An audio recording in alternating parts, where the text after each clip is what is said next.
వెంకటేశ్వర రెడ్డి గారు మీరు చెప్పండి. అంటే మొన్న చూసాం మనం ఆల్రెడీ మోడీ గారి ఇంటి ముందుకెళ్ళి ఒక మెరుపు ధర్నా నిర్వహించారు. దాదాపు 3 గంటల పాటు దేశంలో ఇంతవరకు ఎప్పుడు జరగలేదు. ప్రధానమంత్రి ఇంటి ముందు ప్రతిపక్షాలు నిరసన చేపట్టడం బహుశా దేశ చరిత్రలో మరుస్తుంది అనుకోండి. ఇప్పుడు కూడా మరోసారి అలాంటి ప్రయత్నమే చేయడానికి ప్రయత్నం చేస్తున్నట్టు అనిపిస్తుంది కాంగ్రెస్ పార్టీ.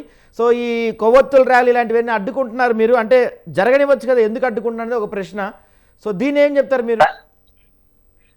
సాయి గారు ఈ దేశంలో ప్రతిపక్ష నేత, వంశపారంపర్యంగా ఒక 70 సంవత్సరాల పాటు ఈ దేశంలో అధికారం అటు ఇటుగా ఉన్నటువంటి కుటుంబం నుంచి వచ్చినటువంటి వ్యక్తి ఈ రోజు వారి హిడెన్ అజెండా, వారి అజెండా వేరు, వారు చేస్తున్నది వేరు. ఎందుకంటే పార్లమెంట్ లో రేపు వేరే బిల్స్ తీసుకొని వస్తే దాని పరిస్థితి దేశవ్యాప్తంగా ఓటు బ్యాంకు రాజకీయాలు, గుప్పెడు ఓట్ల కోసం ఇదంతా చేస్తున్న వాళ్ళ హిడెన్ అజెండా. ఈ రోజు రేపు ఇంకా రానున్న రోజులలో కూడా మనకు ఇంటెలిజెన్స్ సమాచారం కూడా ఏదంటే ఇటువంటి ఏదైనా చర్యలు, దౌర్జన్యకర సంఘటనలు, లూటీలు ఇటువంటివి చేయాలనేది ప్లాన్.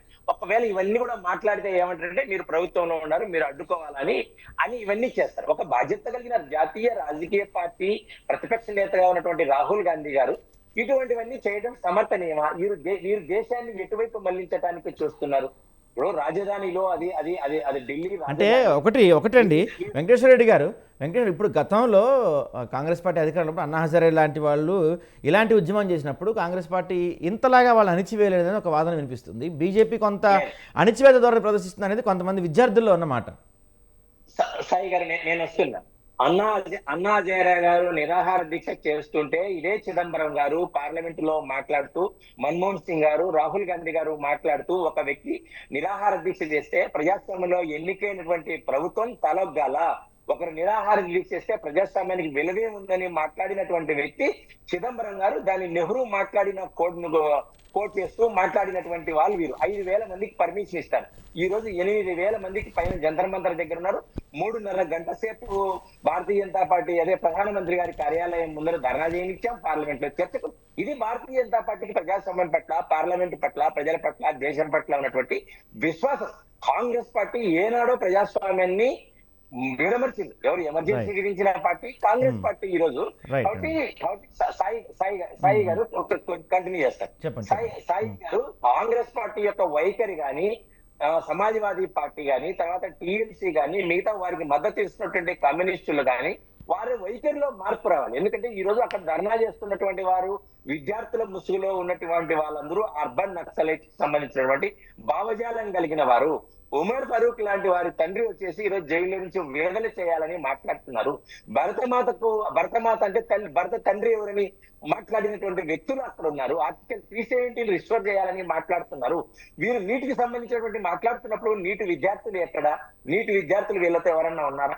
నీటి ఫుల్ ఫామ్ కూడా తెలియని వ్యక్తులు. వెంకటేశ్వర రెడ్డి గారు ఒక్క నిమిషం. వెంకటేశ్వర గారు సారీ మిమ్మల్ని డిఫర్ చేస్తున్నా ఒక మాట. మీరు అంటున్నారు అందులో ఉన్నవాళ్ళు అర్బన్ నక్సలైట్లు, సంఘ విద్రోహ శక్తులు అని చెప్తున్నారు. ఢిల్లీ అంటే రాష్ట్ర రాజధానిలోకి అర్బన్ నక్సలైట్లు, సంఘ విద్రోహ శక్తులు వచ్చేసి ఆ విధానం ధర్నా చేస్తుంటే మరి మీ ఇంటెలిజెన్స్ ఫెయిల్యూర్ అది? ఇక్కడ చూడండి, ముసుగు వీరులండి. ఇంతకు ముందు ఎర్రజెండా పరిధిలో ఉన్న వాళ్ళు వీళ్ళందరూ కూడా ఇప్పుడు నక్సలైట్లగాను, మేధావులుగాను, పౌరత్వ సంఘాలుగాను, లిబరల్గాను ఈ రోజు వీరందరూ కూడా రూపాంతరం చెందారు. మీరు ఎవరినన్నా తీసుకోండి. మీరు ఈరోజు ప్రకాష్ రాజ్ గారి యొక్క స్టేట్మెంట్ ఏంది? ఆయన దేశభక్తుడు ఉమర్ ఫరూక్ అని చెప్తున్నారు. వారిని వదిలేయాలని చెప్తున్నారు. జేఎన్ఏ గ్యాంగ్ చెప్తున్నారు. జేఎన్యూలో 20, 30, 40 సంవత్సరాలుగా విద్యను అభ్యసిస్తున్న ఆ పేరుతో అక్కడ ఉన్న వాళ్ళందరూ కూడా లిబరల్ గా మాట్లాడుతున్నారు. కన్నయ్యలాల్ కుమార్ లాంటి వాళ్ళు జేఎన్యూలో ఉండి వాళ్ళు రూపాంతరం ఎక్కడ చెందారు? ఇప్పుడు కాంగ్రెస్ పార్టీలో చేరారు. కాంగ్రెస్ ఎంపీగా పోటీ చేశారు. తర్వాత సోనం వాంగ్చుక్ గురించి మనం మాట్లాడుతున్నాం. సోనం వాంగ్చుక్ గారు ఎవరు? వారి తండ్రి కాంగ్రెస్ నేత. వారు కూడా విద్యావేత్త ముసుగులో యూనివర్సిటీ పెట్టాలని చెప్పారు. 400 పేటెంట్ ఉన్నాయని చెప్పారు. అవి లేవు. ఆయన ఇంజనీరింగ్ స్టూడెంట్, సైన్స్ స్టూడెంట్ కానే కాదు, సైన్స్ ని అభ్యసించలేదు ఆయన. కాబట్టి ఇటువంటివన్నీ ఎన్ని రకాలు. ఆయనకి సంబంధించిన యూనివర్సిటీకి భూములు ఇస్తే దాని డబ్బులు ఏ విధంగా పే చేస్తారు? అది యూటిలైజేషన్ లో ఉందా? లేదు కదా.